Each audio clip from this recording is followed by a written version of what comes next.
So today we got a question from Reddit that's about how masculine men handle stressful situations compared to the younger guys that completely miss it.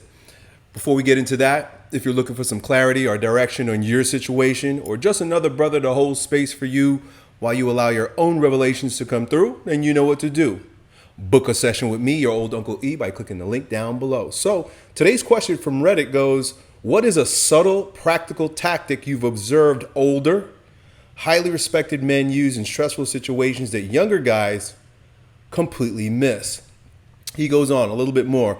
I noticed that when things go wrong at work in a negotiation or even in a group setting, the older, more experienced guys rarely panic or get loud. They do something specific to de-escalate or take control that I was never taught growing up.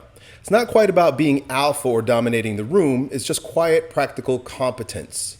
What is a specific, tangible thing you've seen older men do in a crisis or a high-stakes moment that you've since adopted into your own life?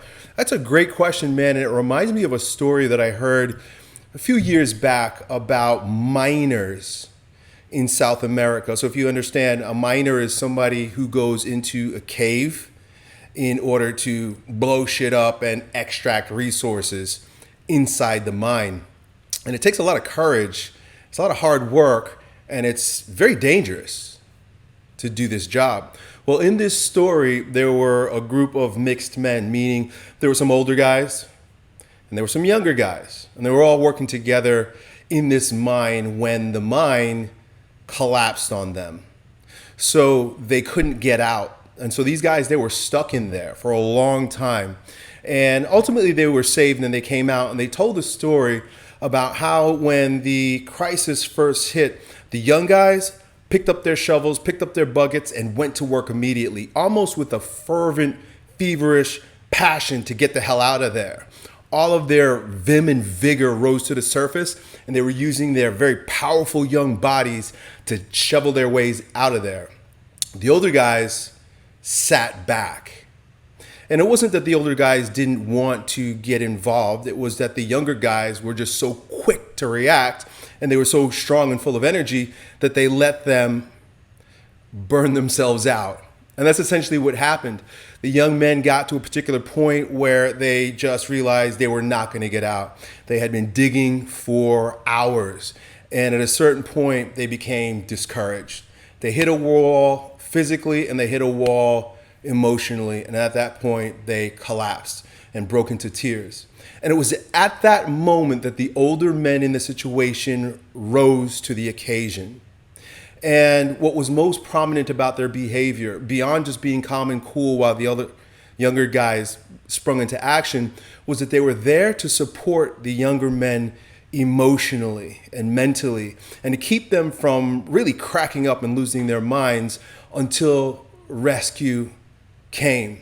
And it was because of the older guys' composure and their ability to mirror and nurture the younger guys in this crisis situation that allowed them to escape unscathed and live happy, healthy lives after the crisis.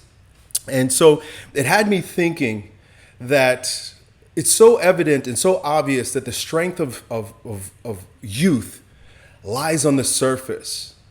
And it makes perfect sense. We're in the springtime of our lives. We're just budding with energy, full of vim and vigor. And when we face a problem as a young man with all that external power, we use our will, we use our muscle, we use our might to attack the problem.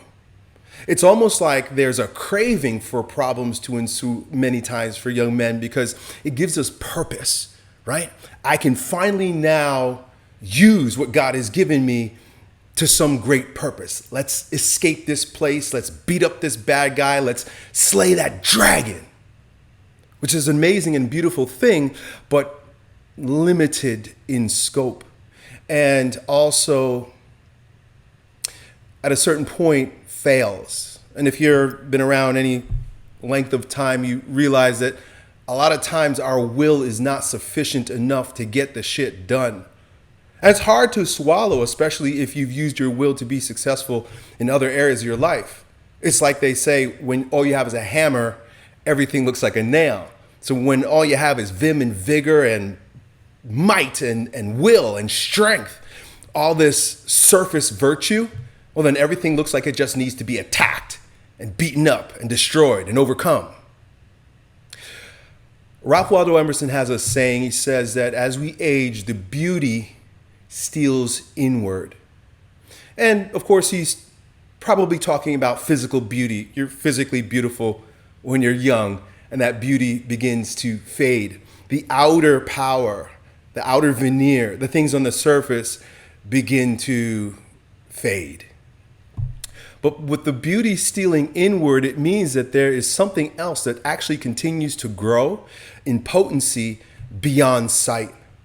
And that is what you're describing in terms of the character that's displayed in crisis by the older men. When you are in your middle age, past 40, 50, you've had enough punches to the gut. You've been kicked in the face enough times. You've had enough failures.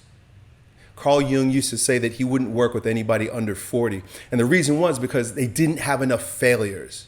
Failures are the experiences that lead to wisdom. Wisdom doesn't come from having rainbows and, what do they call it? Like gold paved roads, beautiful things, easy passes. Wisdom comes from getting fucked up several times, enough times to recognize the power of patience. Now, the older guys might not have the vim and vigor and the surface level strength to overcome things in the acute response.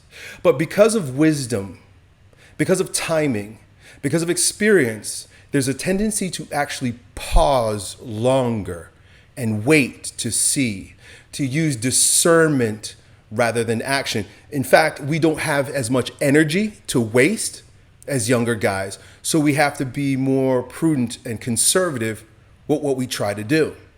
But this story really highlights the power that older men have to support, to nurture, to encourage, and to be a shoulder to cry on, a space to be vulnerable for younger men when older men truly step into that role. Like what we have today with most 40 and 50-year-olds on TRT getting sleeve tattoos and shouting and screaming on YouTube like they're still in their 20s is a perversion. It's a perversion of the natural maturation process of a man, which says that it's good to be violent and extroverted when you're young and you have that power. But at a certain point, that beauty, that power steals inward, and it's not a diminishment of the power, it's a maturation of the power. And as an older man, you begin to recognize the value. If you step into that role as an elder, you begin to recognize the true value of the younger men rather than competing with them. They're stronger. They have more power. They have more strength. They have more willingness. They're kind of like they would say young, dumb, and full of cum. Well, there's a lot of value to someone who's young, dumb, and full of cum because he's going to break his face to get what he wants. He's going to work really hard. But the premature ejaculation as a result, right? Blowing your load too soon begins to show its deficiencies. It begins to show its weaknesses. And that's when the encouraging word, the hand on the back of an older man who says, listen, your efforts are not in vain. They may not be working right now because there is a different route that's being required, but you're still valued. You are still important. We still need you. Don't be discouraged, but we're going to have to slow things down a little bit. We're going to have to use our discernment a little bit more. We're going to have to use perhaps even our intuition to a greater degree. You know, a lot of times when there's a crisis, we panic and we attack the first crack in the wall. And as a result of being blinded by our efforts, we don't see that, wait a second, there's an open door right next to the crack. There's an opportunity that we may have missed or overlooked in our feverish desire to solve this problem. So I'm not saying that younger men need to be more like older men in this regard. What I'm saying is that we need each other. And that although it's proper and pious for a young man to spring into action, and it should be supported, it also needs to be recognized that the value that the older men, the mature masculine brings to the situation, and it is, as opposed to premature ejaculating, it's stroking, bro. Now, I've never made love to a man before, but I've heard women say that older men are better lovers. The natural tendency for a man in every situation, what comes to us like instantly, is solving the problem, right? And sex, as an example, is a problem to be solved, right? But there is a conclusion.